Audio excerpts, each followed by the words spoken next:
Hello everyone, it's Evie and I have in essence an art journal page, but I'm using it as my layout. I had this great idea. If you follow me on my blog or Instagram, you know I recently took a class with Dina Wakley, and I love her mixed media style. So I wanted to scrap a picture of my artwork, pages that I took with her from class, and I thought no better way than to pay homage to her than to kind of recreate another page technique similar to like the giraffe you see in the top corner, because that one was made in class. So what I did was start off with this outline drawing of a dachshund. It's my dog that I own, so it's my favorite breed. And you saw me initially put down gel medium in order to attach it, and all I'm using is plain, I believe it's American Crafts cardstock white, and the gel medium adheres the picture to it, and all I am using now are inexpensive acrylic paints, probably the plaid. They are the plaid version, kind of the apple barrel, and the colors that you see me using from peacock blue, real navy, admiral blue, cool blue, and Key West are the kind of 4 or 5 blue tones I use to color in my dachshund. And I started off with the darkest colors because I was taught to kind of do the shadowing first, and then you kind of can go from there. As you can see with my giraffe too, I made him like pink, orange, and lime green. So I had no problem turning this dachshund into cartoon pop art creation very easily. And I actually love the way it turned out. The blues and such, it really does. I tried to make it as 3D as possible because otherwise it's just me coloring it in. And so, rookie mistake. I adhered everything down, and I realized I didn't gesso my page, and I'm already applying my acrylic paint to it. So this is me working backwards. So folks, learn from it. This is a rookie mistake. I should have already gessoed the page even before I adhered my doxy cutout on.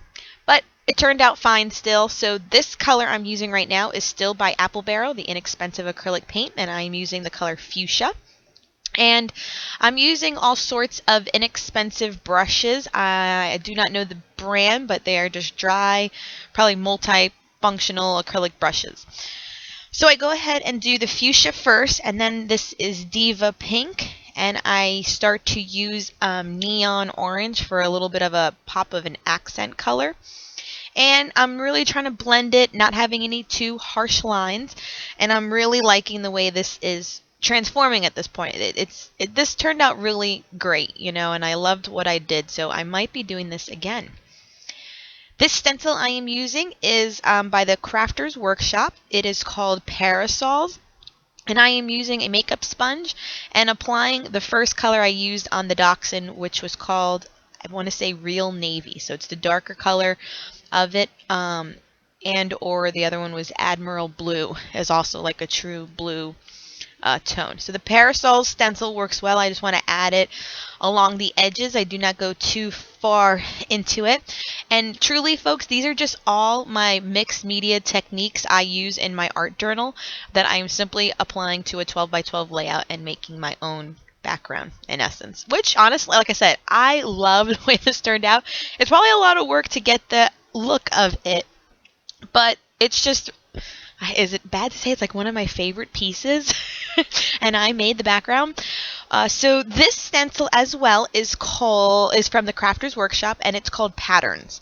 And as you can see, it has 9 different patterns in kind of a grid form. And as you see, all I do is go over it with the makeup sponge for a few of each, and it gave it a nice other layered effect. When you're doing mixed media, in my experience, all you're trying to create is this layered look. So with stenciling, right now I'm going in with a stamp by Dina Wakley herself. These ones were called scribbles, I want to say scribbles. And I'm using Memento White Wedding Dress White. Then I'm still using, these are like almost like distressed dots from the Dina Wakley stamp as well. And I'm using Memento Lilac acrylic archival ink, and it almost matches the purple I'm using. Then I take archival ink, and this one is called Cobalt Blue, which is pretty navy. And this one's almost like a text scribble color. You can see it. So, like I said, adding layers of texture and dimension. I cover up my dog and I'm adding dilution spray or ink in the white linen now for some white splatter. I thought white would pop against the colorful background, but I just didn't want it on the dog. And looking back on it, I wish I kind of did put some splatter on the dog, but it still looks great anyway. I can't lie. Now I'm taking, this is the Stabilo all pencil. If you don't know about the Stabilo all pencil, it writes on acrylic paint, plastic, metal, and everything else. So I'm outlining the image I have and then going over it with a water brush, which you'll see shortly, in order to, because the pencil can be almost like smeared, I say, or rubbed, and it gives the illusion of like shadow. I love this pencil, especially even when doing collage. Next, I'm grabbing my infamous Neocolor crayons, the water-soluble ones. I have pretty much the same colors I use in the background. I'm just kind of adding texture, some scribbles, making the edges look imperfect, layering, to go over that dog image, just so that it looks like it's a part of the page and not a standalone object too much. The 8.5 by 11 paper that you saw me use or take out is from a Recollections Black and White, is simply what it's called, and it has just black, white, and gray pattern paper. And I do believe I use this, it's a small polka dot, the black polka dot one. And I use a piece, I want to say of vellum. Do it on vellum. Or vellum was first, I think I did it off camera, and then the polka dots. And honestly, I leave it as that. The picture sort of stands alone, but it's okay because the page is also very beautiful the way it is.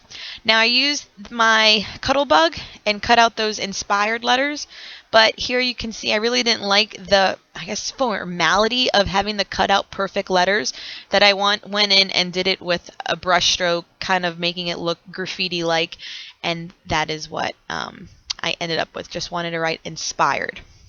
And last, for my details here, I have bought thread in colors, and I'm using a purple, a pink, and a blue, and you'll see it on the close-up shots. All I'm doing truly is getting a bunch of thread thrown behind the picture, so it gives this beautiful texture around the picture to make it look like it's still a part of the layout. I thought this was a nice detail to add at this point because the picture was standing alone and I wanted it to. So I added a lot of thread behind it. And so that, I think, wraps it up. Yeah. My graffiti inspired. I do like the way it looked rather than the cut perfect letters. And here are my details. This was just fun to make. Thank you for watching and please subscribe. Bye.